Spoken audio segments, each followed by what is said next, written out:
फातिमा की रानी माँ, प्रभु यीशु की माँ, आसरा तू ही है माँ।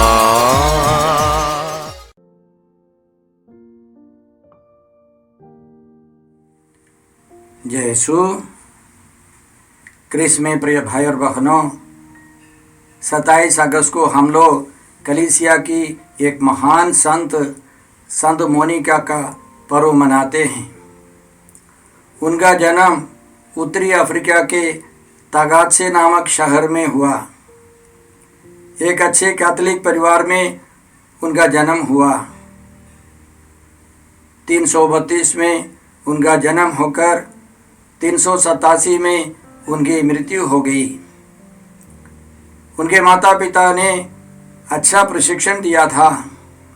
कैथोलिक विश्वास में अच्छी तरह उनका पालन पोषण हुआ। बचपन से ही उनको मालूम हो गया कि एक महिला परिवार में सबसे बड़ी भूमिका निभा सकती है। प्रार्थना में बहुत बड़ी शक्ति है, उपवास प्रार्थना में बहुत बड़ी शक्ति है।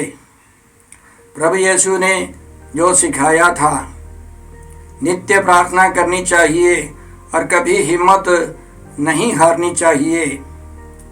प्रभु यीशु ने यह भी बताया था, उपवास और प्रार्थना के सिवा शैतान की यह जाति नहीं निकाली जा सकती है। तो उनको मालूम था कि हर समस्या में प्रार्थना, उपवास, तपस्या जरूरी है। उनके माता पिता ने एक रोमी ऑफिसर के साथ, एक रोमी अधिकारी जो गैर ख्रिस्तीय था, उसके साथ शादी कराई। शादी के बाद संत मोनिका को पता चला कि उनके पति और उनकी सास बदचलन है, बुरे स्वभाव के हैं। इसलिए उन्होंने उपवास कर रो रो कर प्रार्थना की, प्रार्थना में अडिग रही और उनकी मृत्यु के पहले दोनों ने कैथोलिक चर्च में विश्वास किया, दोनों ने बपतिस्मा ग्रहण किया। प्रभु ने मोनिका को 3 बच्चे दिए। पहला लड़का था, उसका नाम था अगस्तिन। अगस्तिन पढ़ाई में बहुत तेज था, इसलिए माता पिता ने उसको बहुत अच्छी शिक्षा के लिए भेजा। मोनिका के पति और उनकी सास प्रभु यीशु को स्वीकार करने लगे, उनको ईश्वर और मुक्तिदाता मानने लगे, प्रभु मानने लगे। तो मोनिका को बहुत खुशी हुई, लेकिन उनके आंसू बंद होने वाले नहीं थे। अगस्तिन अपनी युवावस्था में मानिकेन विचारधारा के अनुसार चलने लगा। उसके अनुसार आप जो कुछ बुराई करें वह सब बाहरी शक्ति से है, आप उसके जिम्मेदार नहीं है। पश्चाताप करने की जरूरत नहीं है, आप ऐश आराम का जीवन बिता सकते हैं। इसके अनुसार अगस्तिन ने एक महिला को अपने साथ रखा और उसे एक पुत्र भी उत्पन्न हुआ। साथ साथ वे पढ़ाई करते रहे और काम करने लगे, पैसा सब आने लगे, तो उनका नाम प्रतिष्ठा सब कुछ हो गया, लेकिन उसके जीवन में ईश्वर नहीं था। अब वो वापस अध्यापक के रूप में तागास्ते आना चाहा, तो मोनिका उसको अपने घर में रखना नहीं चाहती थी। लेकिन ईश्वर ने एक दिव्य दर्शन देकर यह संदेश सुनाया, तुम्हारा बेटा तुम्हारे साथ है। इसलिए मोनिका ने फिर और गहराई से पश्चाताप करते हुए आंसू बहा बहा कर तपस्या कर प्रार्थना करने लगी। उन्होंने अपने स्थानीय पुरोहितों से, बिशप स्वामी से सब प्रार्थना मांगी। तो अपने बिशप स्वामी ने उनको आश्वासन दिया, आप जाइए, यह संभव नहीं है आंसू बहा बहा कर प्रार्थना करने वाली माँ का बेटा बर्बाद हो जाए, आप निश्चिंत रहिए। इसी तरह के आश्वासन पाकर वे और गहराई से प्रार्थना करने लगी। फिर अगस्तीन रोम चला गया तो मोनिका भी उसके पीछे पीछे उसके साथ रहना चाहती थी। जब वो रोम पहुंची तो उन्होंने देखा कि अगस्तीन मिलान चला गया है। मिलान में और उनको बहुत से संघर्ष समस्याएं और परंपरा के अनुसार वे आत्महत्या करना चाहते थे अपने एक मित्र के साथ। तब अगस्तीन ने एक आवाज़ सुनी, किताब खोलो और पढ़ो। पढ़ा लिखा आदमी था, पैसा था, इसलिए उसके पास एक बाइबल थी, लेकिन पढ़ता नहीं था। पहली बार अगस्तीन ने बाइबल खोली तो रोमियो का नाम पत्र अध्याय 13 पद संख्या 13 मिली। उसमें इसी तरह लिखा है, हम दिन के योग्य सदाचरण करें, हम रंगरेलियों और नशेबाजी, व्यभिचार, भोग विलास, झगड़े और ईर्ष्या से दूर रहें। तो उसके दोस्त जो साथ था उसने अगला वचन सुना तो दोनों मिलकर के उस वचन को भी पढ़ने लगे। आप लोग प्रभु यीशु मसीह को धारण करें और शरीर की वासनाएं तृप्त करने का विचार छोड़ दे। तो उन दोनों की बुद्धि खुल गई। उनको मालूम होने लगा कि जीवन का रहस्य और है, हमें ईश्वर के लिए, प्रभु यीशु के लिए जीवन बिताना है। इस दरमियान अगस्तीन का संपर्क संत अम्ब्रोस से, मिलान के संत बिशप से, स्वामी से उनकी मुलाकात हुई। उनके संपर्क में आकर अगस्तीन ने मानिकेयन विचारधारा को छोड़ दिया। यह सुनकर मोनिका को बहुत खुशी हुई, लेकिन तब तक उसने बपतिस्मा ग्रहण नहीं किया था। प्रभु यीशु की विशेष कृपा से अगस्तीन को कैथोलिक चर्च में विश्वास का वरदान मिला। प्रभु यीशु को उसने अपने मुक्तिदाता और प्रभु स्वीकार किया। तो संत अम्ब्रोस ने 387 पास्का पर्व के अवसर पर अगस्तीन को बपतिस्मा दिया। जब अगस्तीन ने प्रभु यीशु को अपनाया, कैथोलिक चर्च में विश्वास किया, उसके साथ रहने वाली महिला अगस्तीन को और अपने बेटे को छोड़कर हमेशा के लिए चली गई। तो अगस्तीन ने सोचा कि मैं अपनी माँ के साथ, अपने बेटे के साथ वापस अपने घर जाऊं। तो मोनिका ने मना किया। उन्होंने बताया, बेटा मेरा जीवन सफल हो गया, मैं यह चाहती थी कि तुम कैथोलिक चर्च में आओ, बपतिस्मा ग्रहण करो, प्रभु यीशु के संतान के रूप में जीवन बिताओ, ईश्वर की संतान का जीवन बिताओ, यह मेरी इच्छा थी। मैंने जो कुछ मांगा उससे ज़्यादा प्रभु ने दिया है। कुछ ही दिनों के बाद मोनिका बीमार पड़ गई, उनकी मृत्यु हो गई। तो जैसे हम लोग प्रभु यीशु को और माता मरियम को एक साथ देखते हैं, जब हम लोग मोनिका की जीवनी को देखते हैं तो संत अगस्तीन का जीवन को भी देखना पड़ता है।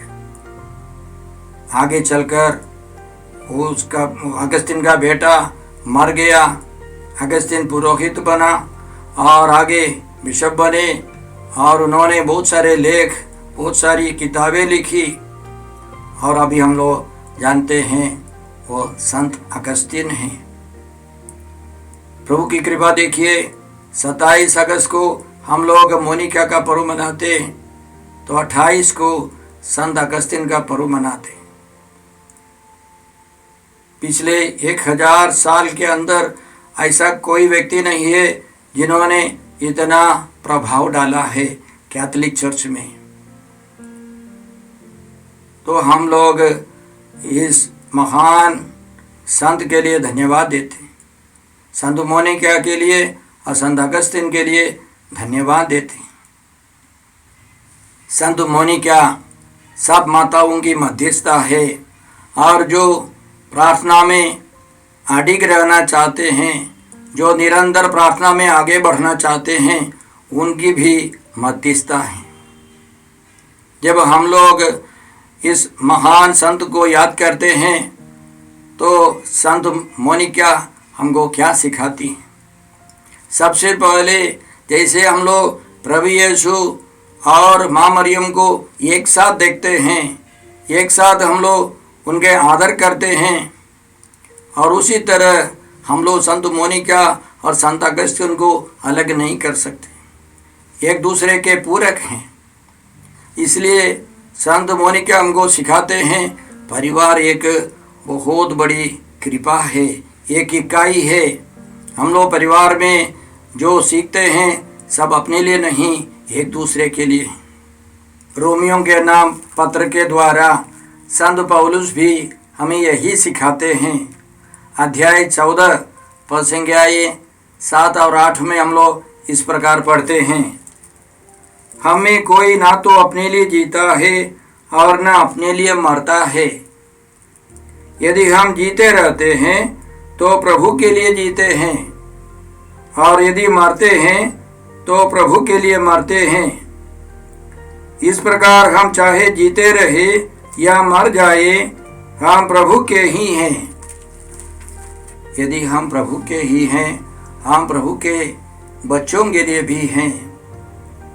हम सब प्रभु की संतान हैं, एक दूसरे की मदद करनी है। दूसरी बात संत मोनिका हमको सिखाती है कि हमको अपने परिवार के सदस्यों के लिए, बेटे बेटियों के लिए, माता पिता के लिए हमेशा प्रार्थना करनी है। प्रतिदिन हमको प्रार्थना करनी है। कई माता पिता हमसे यहाँ वहाँ प्रार्थना मांगते हैं। पिछले सप्ताह एक महिला फ़ोन करके बोलती है, मेरा बेटा 9 साल का बेटा है, बात नहीं मानता है। तो मैंने उनसे पूछा, बहन जी एक बात बताइए, आपके पास एक कुत्ता है और उसी नस्ल का दूसरा एक कुत्ता पुलिस के पास है। आपके कुत्ते में और उस पुलिस के कुत्ते में क्या फ़र्क है? थोड़ी देर सोचने के बाद वो महिला मुझसे बोलती है, फादर उस पुलिस के कुत्ते को ट्रेनिंग मिलता है, प्रशिक्षण मिलता है। तो मैंने कहा सही है। मैंने ये भी पूछा, कब पुलिस उस कुत्ते को प्रशिक्षण देता है? तो उसको मालूम नहीं था। तो मैंने उसको समझाया, करीब 3 महीने का बच्चा है, कुत्ता का बच्चा है, तब पुलिस लोग ले जाकर उसको खाना देता है, उसको ट्रेनिंग देता है। जब वो वयस्क हो जाता है, मैच्योर हो जाता है, तब आपके कुत्ते का सामान नहीं है। आपके कुत्ते में कुछ गुण है, लेकिन दूसरे पुलिस के कुत्ते में क्या है? तो वो महिला बोलती है, वो चोर को सब पकड़ सकता है, वह बहुत सारे काम एक्स्ट्रा जानता है। तो मैंने उसको समझाया, उस महिला को समझाया, बचपन से ही हम लोगों को ट्रेनिंग देना जरूरी है। बच्चों को ट्रेनिंग देना जरूरी है।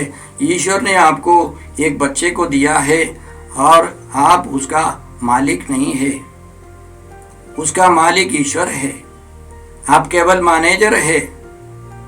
तो इसलिए सबसे पहले आपको पवित्र आत्मा से क्षमा मांगनी है।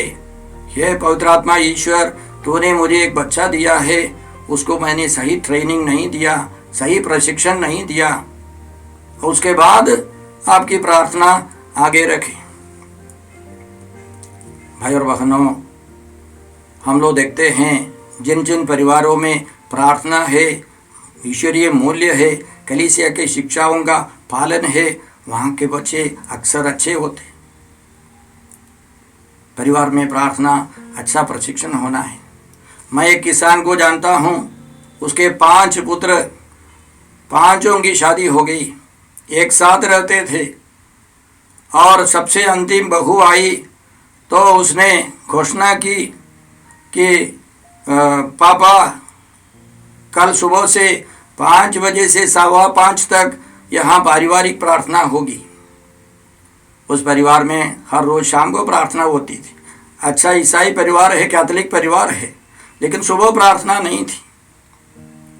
तो जब ससुर ने सुना तो ससुर ने बताया, सबों के सामने घोषणा की, हमको एक नई बहू मिली है, प्रार्थना करने वाली बहू है। प्रार्थना करना खराब तो नहीं है, अच्छा है। तो हम लोग एक नई परंपरा शुरू करते। नई बहू आई है, नई परंपरा। दूसरे दिन से 5:15 बजे तक पारिवारिक प्रार्थना। नतीजा क्या हुआ? प्रार्थना के दौरान शक्ति आने लगी और परिवार में प्रेम बढ़ने लगा, शांति बढ़ने लगी, आर्थिक विकास होने लगा।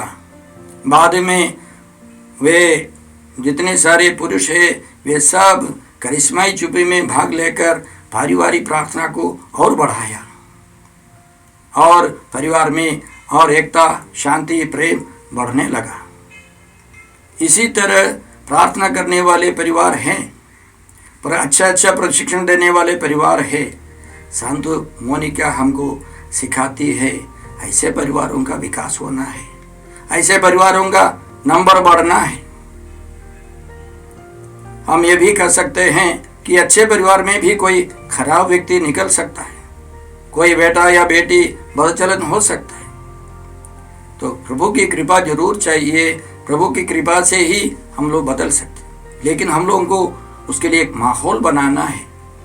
संत मोनिका हमको प्रेरणा देती है। तो आइए हम लोग प्रभु से प्रार्थना करते हैं, संसार भर के सभी माताओं के लिए, संसार भर के सभी प्रार्थना में लगे रहने वालों के लिए, और उन लोगों के लिए भी जो प्रार्थना नहीं करते हैं, नहीं चाहते। याद रखें भाई और बहनों, इस संसार में डॉक्टर लोग बोलते हैं 10 सेकंड में एक आदमी शराब के कारण मर जाता है, 50 सेकंड में 30-50 सेकंड में एक आदमी आत्महत्या करता है, क्योंकि ये सब परिवार में ये सब शुरू है। ये टेंशन, ये चिंताएं, ये समस्याएं, ये डिप्रेशन, ये निराशा सब परिवार से शुरू है। परिवार सुधर गया तो समाज सुधर गया। परिवारों में सुधार लाने वाली मुख्य रूप से महिलाएं हैं, माताएं हैं। इसलिए हम लोग प्रार्थना करते हैं, हे पिता ईश्वर, हे प्रभु यीशु, हे पवित्र आत्मा ईश्वर, संत मोनिका के लिए हम तुझे धन्यवाद देते हैं। जैसे दाऊद ने स्तोत्र 108 में लिखा है, हम ईश्वर के साथ शूरवीरों की तरह लड़ेंगे, वही हमारे शत्रुओं को रौंदेगा। संत मोनिका ने बचपन से लेकर मरने तक प्रभु के साथ रहकर शैतान से लड़ी है। हम धन्यवाद देकर प्रार्थना करते हैं, हमारे इस युग में जितनी सारी महिलाएं हैं, माताएं हैं, उन सबों को यही कृपा मिले ताकि हम सब मिलकर शैतान को परास्त कर सके। हम ये प्रार्थना करते हैं प्रभु क्रिस्त के द्वारा। हमारे प्रभु यीशु क्रिस्त की कृपा, ईश्वर का प्रेम तथा पवित्र आत्मा का साहचर्य आप सबों को प्राप्त हो। आमीन।